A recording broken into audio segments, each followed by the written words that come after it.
180 minutos.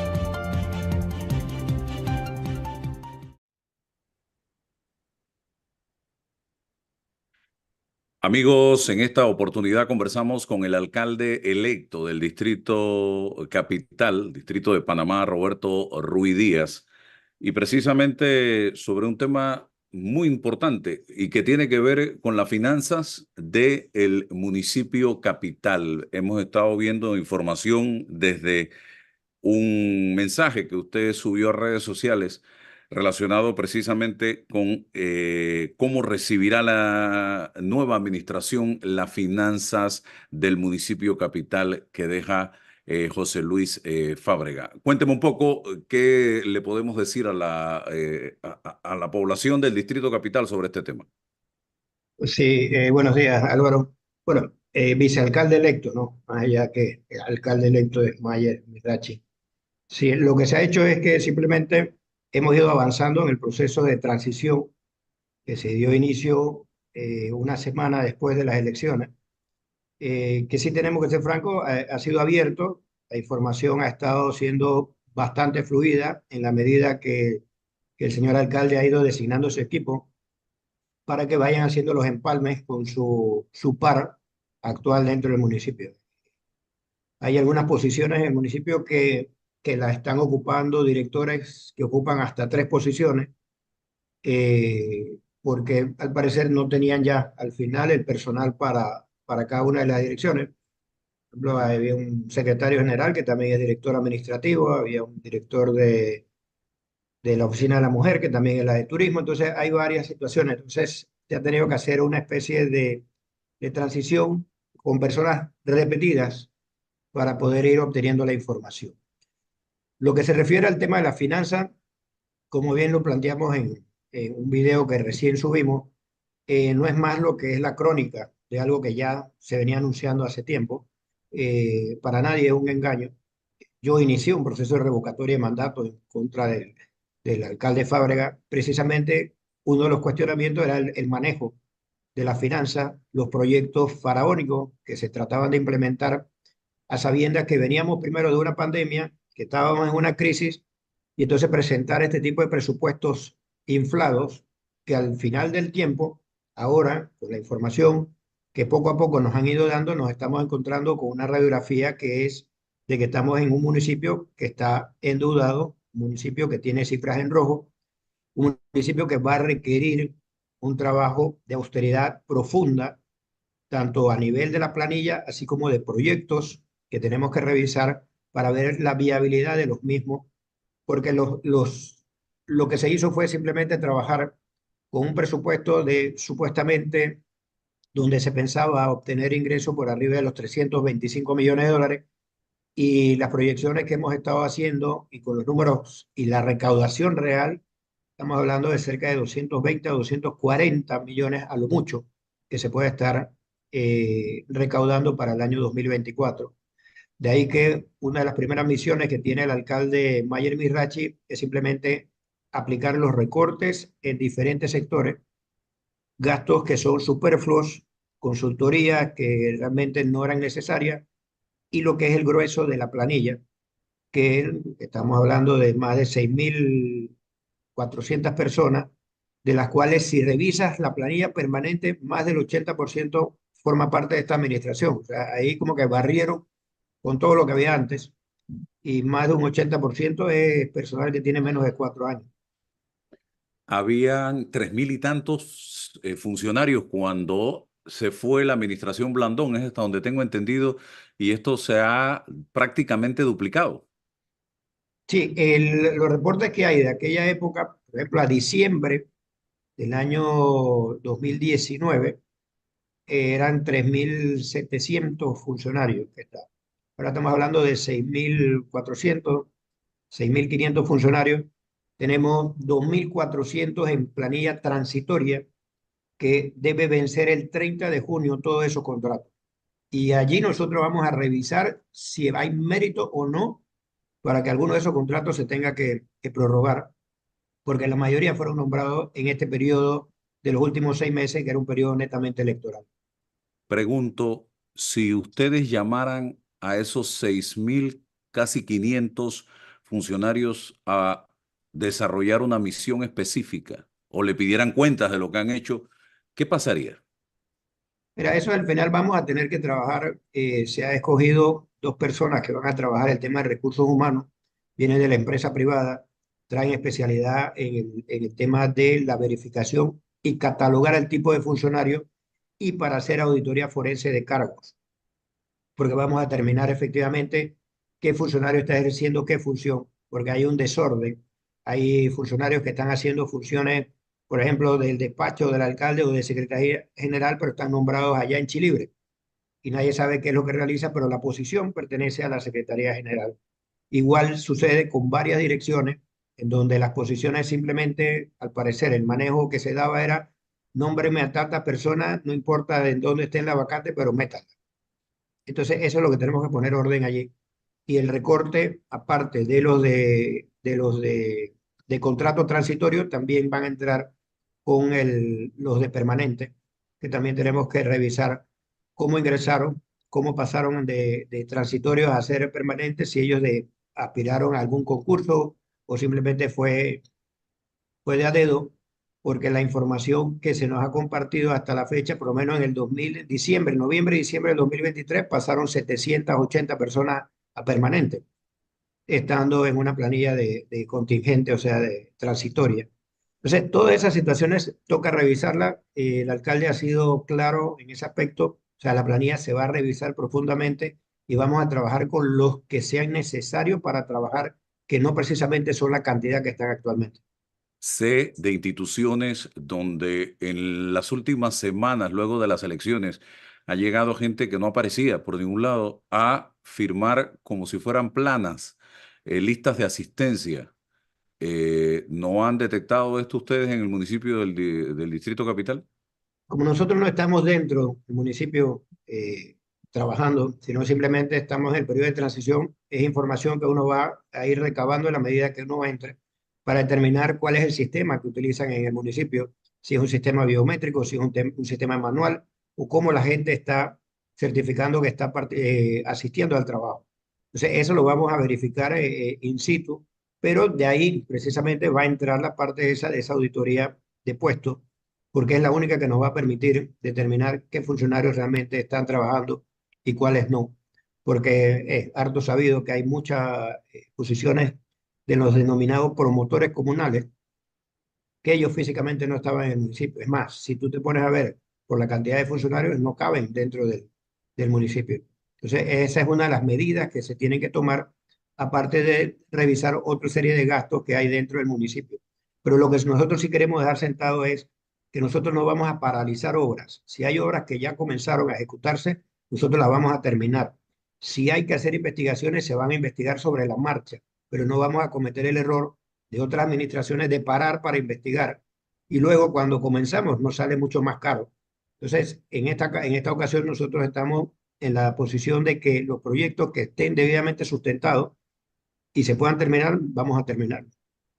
La gente que acepta estos puestos de promotores culturales o promotores deportivos muchas veces son botellas, y tenemos que ser francos, eso se ha visto en algunas instituciones, y no toman en consideración, señor vicealcalde electo, que esto es un peculado. Si tú estás recibiendo un ingreso sin trabajar, esto estás cometiendo peculado. No sé si ustedes van en esa dirección.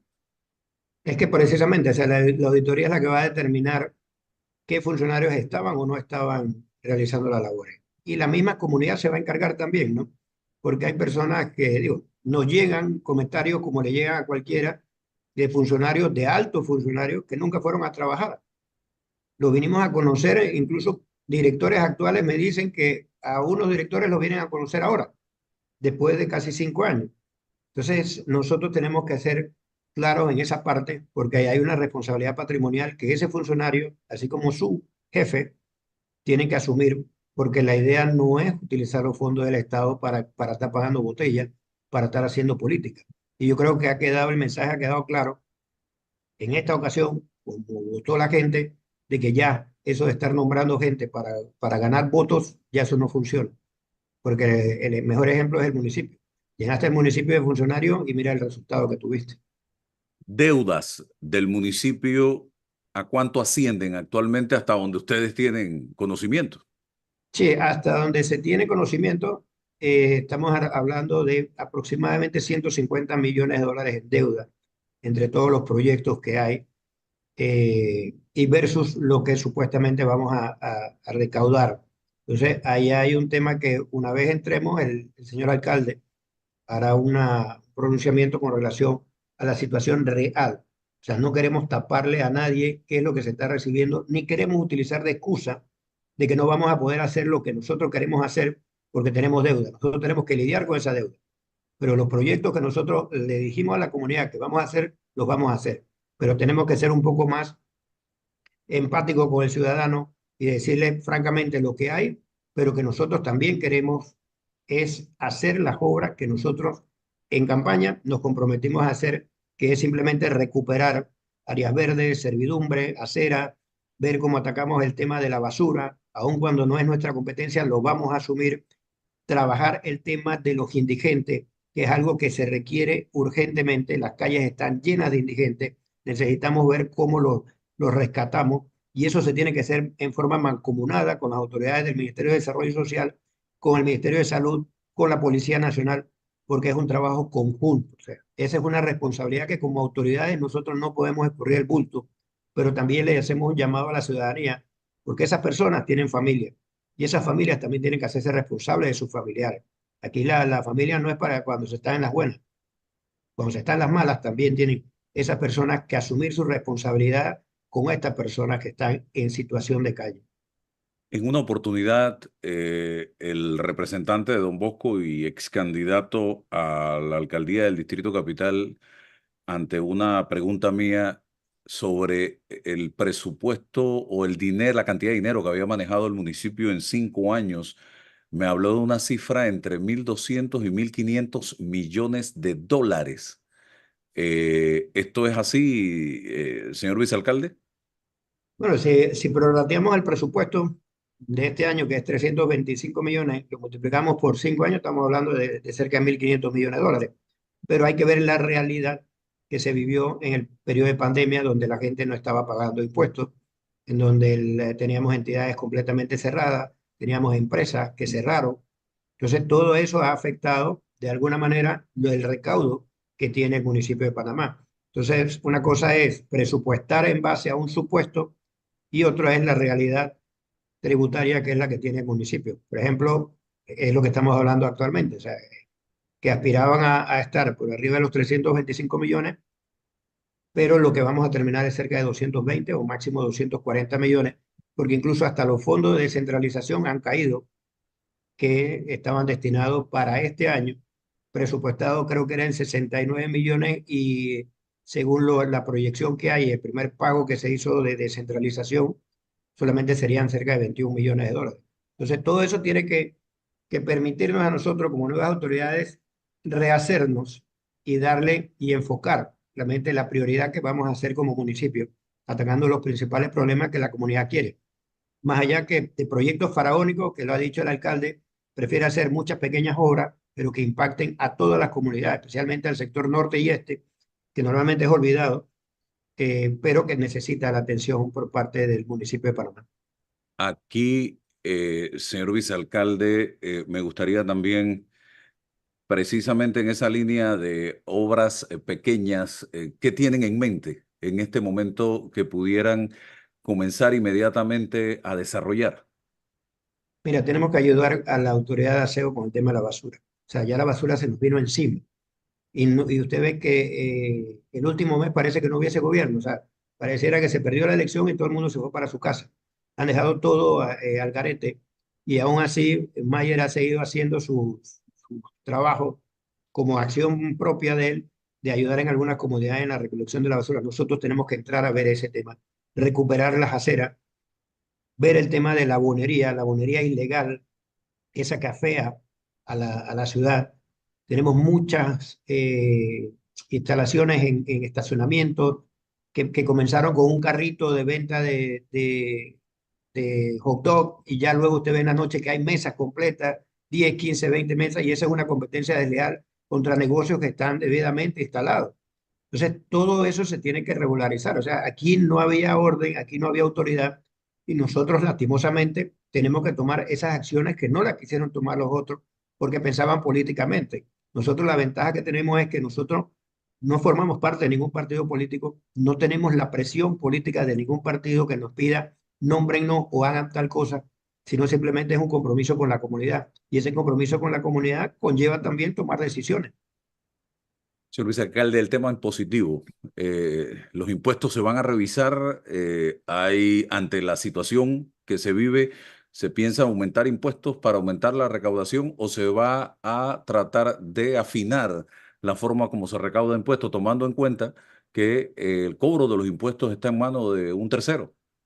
Precisamente, ¿no? Ese es uno de los grandes huecos que tiene el municipio. El haber terciarizado esta situación genera más ingresos para la empresa que para el mismo municipio, porque al final trabajan hasta con el personal del municipio, con los recursos del municipio, y ellos son los que facturan. Entonces, ese es un contrato que el alcalde también tiene pensado revisar completamente, porque nosotros no podemos depender a ciegas de una empresa que está teniendo el control único y absoluto de la información financiera del municipio.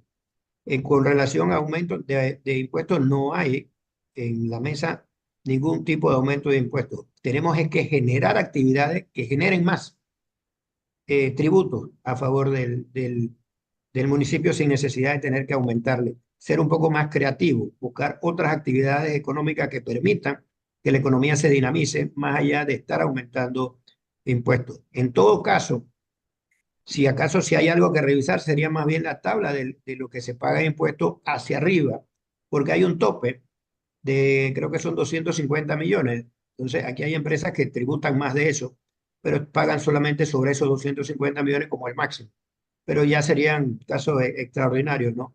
Pero sí, porque ya la ciudad de Panamá ya genera mucho más ingresos, entonces esa es una tabla que se quedó desfasada. Pero para los efectos de hacer aumentos en impuestos, no. Lo que tenemos es que recaudar bien los impuestos, hacer la depuración que se requiere hacer en tesorería municipal.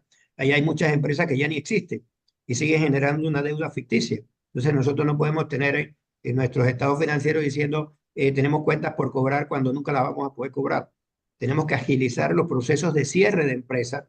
Usted abre una empresa y va por Panamá Emprende, inmediatamente lo enlaza, pero cuando usted le quiere cerrar, ahí lo mandan 1 año y medio, 2 años ahí en trámite en el municipio. Tenemos que buscar la fórmula de que eso se agilice y que las personas puedan tener una forma más rápida de obtener los cierres de empresa. Inminentemente el tema de la burocracia en el municipio es enorme. Nosotros hemos pasado por lo engorroso que es abrir un negocio a través de toda la tramitología en el municipio y creo que esto también, flexibilizar esto generaría que más panameños nos atrevamos a emprender.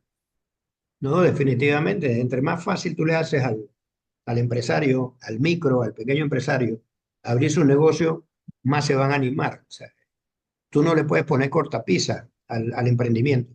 Nosotros tenemos que comenzar a ayudarlo y esa es la fortaleza, en este caso de Mayer, por el tema de la tecnología y la innovación, que ya él está dando las primeras lineamientos para que esa agilidad llegue, pero inmediata.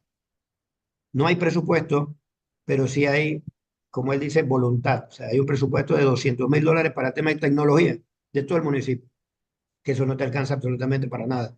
Entonces tenemos que hacer las reformulaciones de ese presupuesto porque mucho de ese presupuesto se está yendo para las juntas comunales, para temas de ayuda comunitaria y cuestiones que donde no hay mayor control. Entonces, eso también tenemos que revisarlo y esperamos tener con el Consejo Municipal la mejor relación para que ellos entiendan que este periodo es un periodo de austeridad, este es un periodo de poner en orden la ciudad y que al final va a beneficiarle a todos. Me ha tocado ir a juntas comunales donde la gente no tiene ni dónde sentarse. Están allí, simple y sencillamente con el celular en la mano. Y lo peor es que tiene 100 o 200 personas nombradas en esas juntas comunales.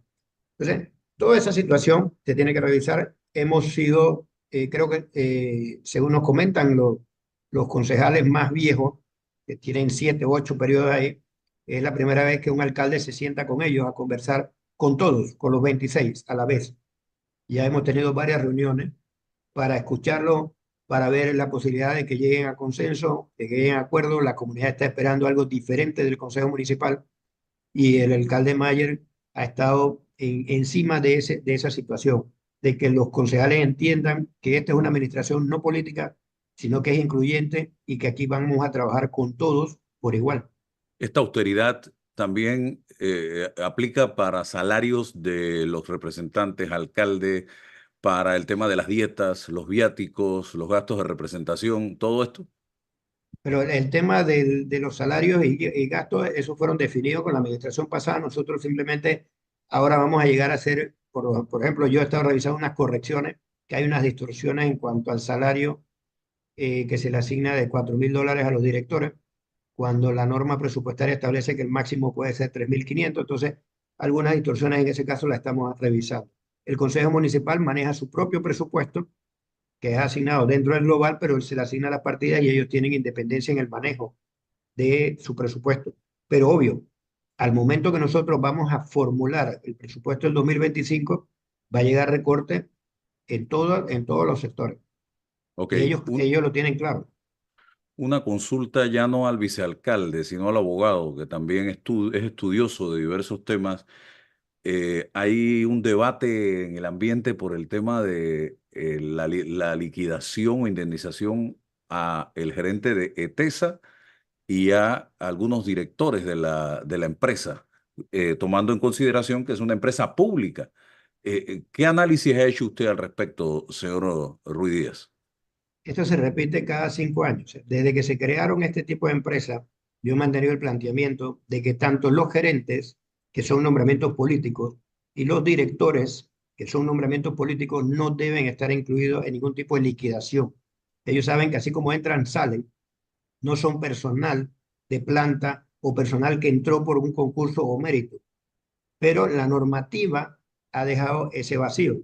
Yo recuerdo que en la administración de Martinelli en EGESA, el que era director, cuando vio que se dio ese problema, él desistió y él no cobró su liquidación, aun cuando la norma lo permitía. Y eso va para ETESA, para EGESA, para ENA, para el aeropuerto de Tocumen. O sea, es inmoral cobrar una liquidación como si tú fueses parte de la parte operativa de la entidad cuando los nombramientos tuyos son políticos.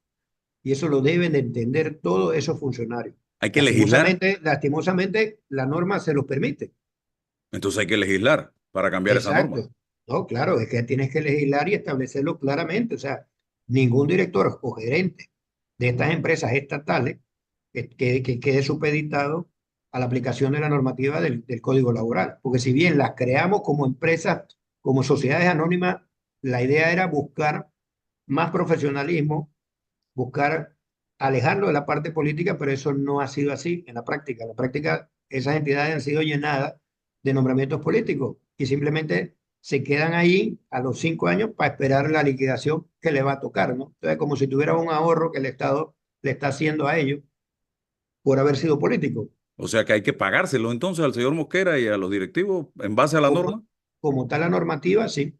Como está la normativa, sí. Entonces, hay una situación allí que se tiene que legislar urgentemente, pero eso no es de ahora. Yo lo vengo diciendo desde hace años, desde que se crearon estas entidades, porque sí se sabe que están regidos por el Código de Trabajo, y es obvio, el Código de Trabajo te establece, ¿no? Cuáles son los beneficios, las ventajas, los derechos y obligaciones del empleado, pero en lo mismo no debe abarcar a los niveles políticos o directivos, llámese director administrativo, de recursos humanos, de legal, el gerente general, no debe incluirlos ahí. Y lo último que quiero tocar también, porque lo enumeré en un listado de cosas que planteé hoy, que planteé en mi cuenta de Twitter, las notarías y los consulados, porque el presidente electo habló de vagabunderías en la asamblea, pero las notarías y los consulados, la notaría pareciera una concesión que se le da a una persona por 5 años sin que tenga que rendir cuentas a nada, y no sé si los consulados es exactamente lo mismo. ¿Qué piensa Roberto Ruiz Díaz al respecto? Mira, ahí hay varios proyectos que se han presentado con el tema de las notarías, de asignarle salario al notario y que los ingresos sean 100% para el Estado. O sea, pero al final simplemente las notarías tienen dueños. O sea, usted ve al notario ahí, pero el notario no es el dueño, el notario le paga un salario para que esté ahí. Es más, usted si se da cuenta, hay notarios que vienen de hace años, lo único que cambian es de patrón. Entonces los mantienes ahí. Y con el tema de los consulados, digo, lastimosamente son peleas que uno hace contra los molinos de viento. Hace 7 años yo demandé la inconstitucionalidad. Ahí está en la corte, en el despacho del magistrado Sedalice, y no ha querido fallar con relación a la inconstitucionalidad de las comisiones que se le paga a los cónsules. Ya a los cónsules se les paga un salario, se les paga gasto de representación, se les paga viáticos contingentes. Ya no es necesario, como era en antaño, porque no habían recursos, de pagarle una comisión a ese cónsul para que se movilizara. Ahora con la tecnología el cónsul no tiene que ir a ningún lado. Simplemente todos los trámites se hacen digital con el armador, cuando va a abanderar el barco, con los certificados de los marinos. Entonces ya ese porcentaje debe entrar íntegro al Estado. Pero eso lo demandamos. En 2017 presenté esa demanda y a la fecha creo que es una de las demandas más viejas que hay en la Corte en materia constitucional, que no ha sido, no hay ni siquiera proyecto siquiera declarándola constitucional o inconstitucional, aun cuando Rigoberto González opinó que sí deberían mantener esa comisión porque es un trabajo adicional, algo que yo no comparto porque los tiempos han cambiado y ha variado la situación. Bueno, mientras no haya voluntad, definitivamente todas estas vagabunderías van a continuar, señoras y señores. Gracias, don Roberto Ruiz Díaz, por atendernos en la mañana de hoy aquí en Noticias 180 Minutos. Que tenga excelente día. Gracias. Gracias. Regresamos con Noticias en